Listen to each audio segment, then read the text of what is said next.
Another fintech-SaaS company that is also open for subscription today, that is Zaggle. Now, this is a 563 crore rupee IPO which opens today. So, Reema, take us through a little bit about this company and about the IPO details as well, and then we'll get the management on. Well, first, just the disclaimer, it's called Zaggle Prepaid Ocean Services. But unlike what the name suggests, there is nothing to do with ocean services. This is a, fintech SaaS company. Now, most companies, Prashant, many companies issue prepaid cards to their employees. It could be for travel expense because they're traveling, outstation. It's a prepaid loaded card. Or sometimes it could be for rewards. Now, that platform, the issuance of these prepaid cards, plus the top-up that you need to do, that is done by Zaggle. So it acts as the interface between a corporate, and some of the corporate clients include, say, a Persistent, Hiranandani Group, from the RP Sanjeev Goenka Group, Walk Hard, Mazda. So it's like a Sodexo card. It's sort, I guess, this is the limited understanding that I've got from trying to understand what the company does. So it issues these prepaid cards, and it also helps with a lot of services, your expense management on it. So that's why they're calling it a SaaS fintech, at the intersection of SaaS and fintech, but it's largely for those issuance of those prepaid cards to their employees. And 50 million, prepaid cards have been issued by the company up until now. So it's one of the largest players in that. But over and above that, they are also providing a lot of services to help the companies track the management, expenses, etc.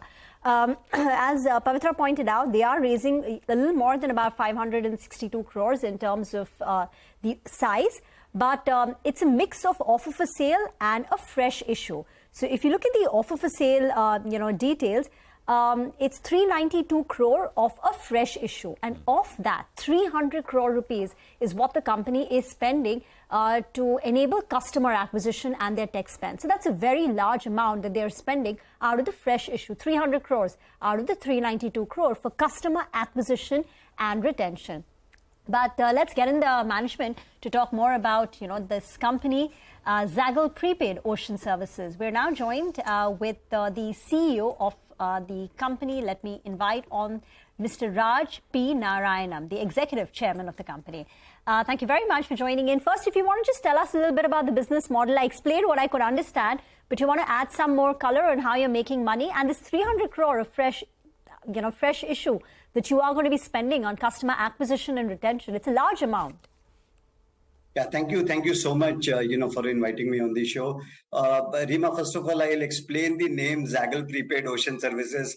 Zaggle is an antidote to haggle, and if you know, in India, every Indian wants to haggle, whether it is at a street place or in a shop. Okay, and we wanted, to ensure that there is no haggling, just zaggling. That's why we say, don't haggle, just zaggle. So that's the one piece on the name. The ocean is basically for its depth, its vastness, and that is what we provide, to 2,400 odd, enterprises today. And that vastness of our services is what is called Zaggle, Prepaid Ocean Services. Now, to your second question, see, we are at the intersection of SaaS and fintech. We basically, deal with corporates for their various offerings, which is, possibly, employee reward and recognition, employee benefits, then, channel incentives and rewards, then expense management. And now we have entered into the business spends through our platform called Zoyer. And Zoyer is an accounts payable platform. And earlier, we were all, dealing in prepaid cards. We used to have two pieces. We will provide the software to do the computation and then provide a, payment instrument for them to do a transaction and a redemption. Now, this year, which is, March ending 2023, we have started, the credit card as well. So now our offering would be, prepaid as well as credit card. And the reason, we are raising 300 crores for, overall, we are raising 490 crores in primary and 171 crores is in the OFS.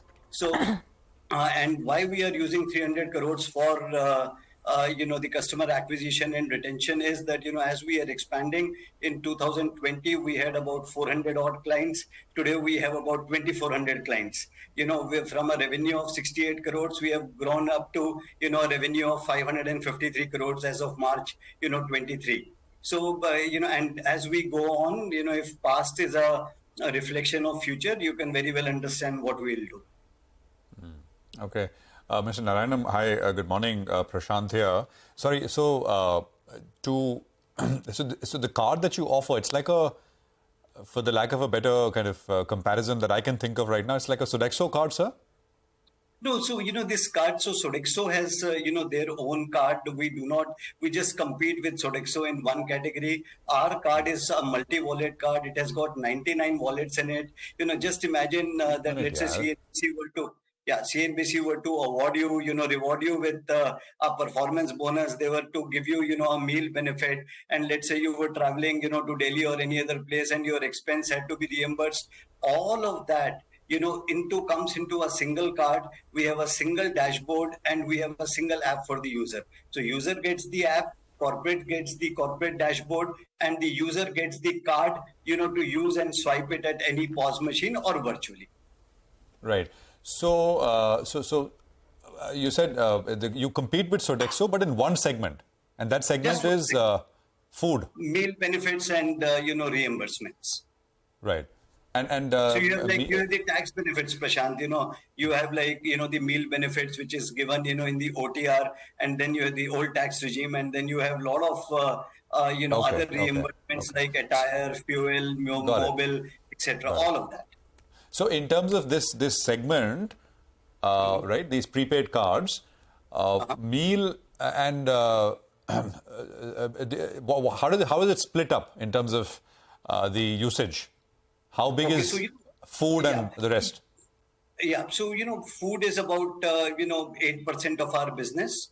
Okay, overall, business, and the rest of it is, rewards is a large piece, channel incentives is a large piece of our business, and overall expense management and reimbursements is a large piece of our business.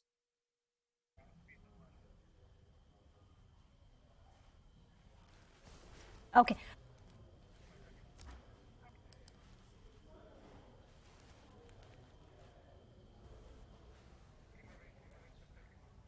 All right, got that. So that is, how your business could really be split. But can you also take us through a little bit of how you tie up with these partners? How many do you have right now? What is the plan to go ahead and add more clients over here? And, how would your customer base increase? Or also, what is the kind of cost that you have to incur to add these clients? If you could just help us with that. So, we are extremely, if you look at, our CAC is low in terms of acquiring the, corporate. So, we have a digital as well as a, physical model. We have, feet on the street. We have, a full-fledged inside sales team. So, our acquisition, of these corporates is easy. But then what happens is when the users are using it, sometimes, Indians users, all of them, really want to get a deal on it, for them to go ahead and use it. So, for that purpose, when the corporate transfers the money on the prepaid card, it remains as a float with the bank. But, when they swipe it is when we bill the bank. Okay, so that is why what happens is that, we have to nudge the users to go ahead and spend more and more. The more they spend, the more money we make.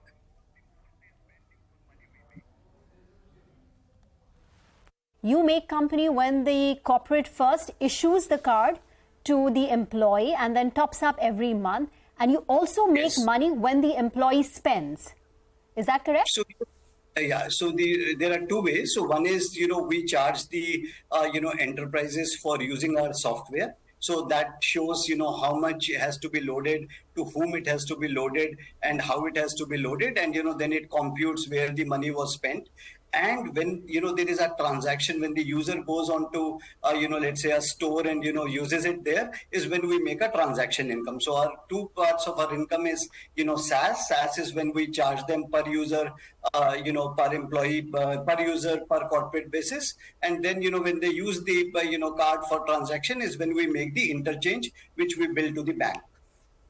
Okay, and how much do you, so give us an example. I mean, what are these charges?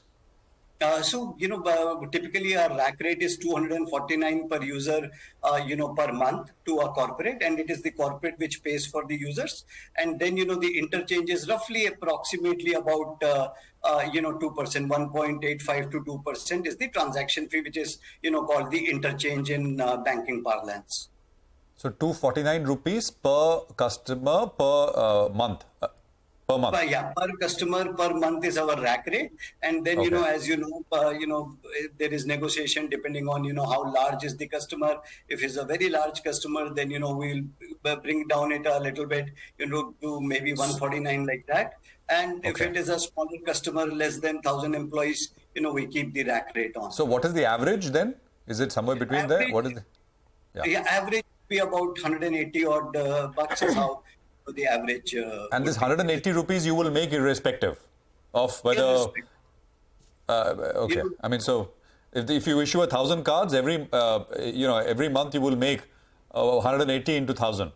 That's how it. That income is assured. It also depends, the users who have got onto the platform. The corporate may have, let's say, for example, 5,000 users, but on the platform there are only, let's say, 3,000 users. We will bill only for 3,000 users. Okay. Sir, can you explain your margins for us? It's been a bit volatile. FY21 margins 11.5%. FY22 went up to 16% plus, and then it came down to 8.5%. So, but there are, I'll tell you why, those margins have, come down. There are two, reasons, for it. One is that we are launching the credit card piece, which got launched in, March. We spent a lot of money, about 13.5 odd crores on, on developing this piece for credit card. The entire Rails infrastructure, of the credit card was built, and, we signed up with multiple banks for the credit card piece. So that is totally expensed out. Okay, so that's why you see that the margins have, reduced a little bit. The second is the ESOP expense. We as a policy of sharing the wealth with, all our employees, went ahead and gave ESOPs to every employee, right from an office boy, to the MD. Everybody was given ESOP, and we took a hit of about 14.6 crores there. If you add both of those back, you will see an extremely healthy margin. And these are like one-off activities which are not going to get repeated often in the future. What are sustainable steady state margins from here on? Can't make any forward-looking statement, but what I would say is that what we have done previous year, we will be easily able to maintain and increase them. Okay, and just one thing in terms of income that you make, say, what is the split between the assured income and the interchange? Yeah, so assured income is roughly about 15 to 18% of the interchange. Interchange last year was 170 crores, and we had like 25 crores of SaaS fee. Okay.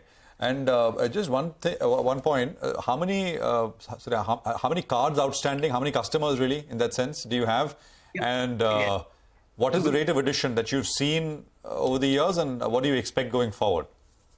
Sure. So, just to give you a, brief, in April of, let's say 2020, we started with about 410 odd clients, which became 1196, went up to 1800, and this year end, which is March 23, March 23 is about, 2400 customers. That is how the customers have increased. That is 2400 corporates, right? Corporates. So no, I mean customers. How many individual users? So sorry, users, yes. Users. So we are like about 22 lakh users, which is about 2.27 to be precise, is the number of users. And how many of them drop off? Do you have any corporates who've discontinued your service? So, ours is an extremely sticky proposition, because we integrate through APIs, our integration gateway called Zaggle Integration Gateway. Zig is a beautiful product. So we integrate with their, with their ERPs, and the retention rate is above 98%. So 1.57% is the drop-off rate, or you can say that, corporates who moved off. So 22 lakh will be what number next year? Every year, how many customers users do you add? What's been the run rate? So, it also depends. See, Prashant, there is no exact, formula. But roughly, would it? Roughly, we typically add about 6 to 8 lakh users. And then there is some iteration which happens in the users. So let's say we get a very large corporate, and that corporate is not adding people, it's removing people. Then there will be some iteration. If they're adding people, our number of users will grow. So net every year, what is the accretion in users? For about last 3-4 years, it has been in the range of 500,000 to 600,000. Okay, 5 lakh to say, and your user base is 22 lakh. Yeah, user base is 22 lakh.